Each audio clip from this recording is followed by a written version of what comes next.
Dès le départ, l'idée c'était d'être dans quelque chose en termes de forme d'assez abstrait, mais de dialoguer avec la végétation présente.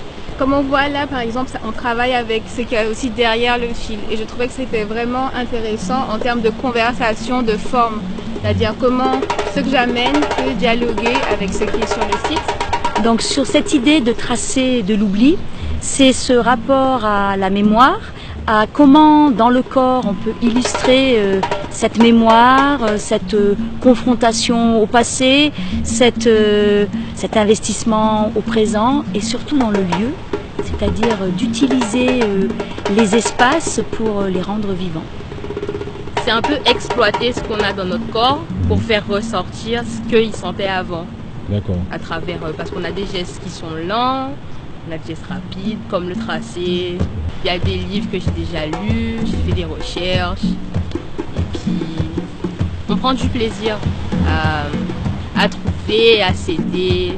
Parler de notre rapport à l'oubli. Parler de notre rapport à la mémoire, sachant qu'on est sur un lieu historiquement très important pour l'histoire guadeloupéenne. Comment on peut se remémorer ce qu'on a oublié en fait? Comment on peut travailler avec ce qui est déjà en train de disparaître, comme par exemple ici, ce qui est plus du tout visible, mais qui reste là. Il y a quand même une présence dans ce lieu qui est particulière parce qu'il a une histoire. Et donc voilà, le film pour moi il vient comme un support abstrait pour raconter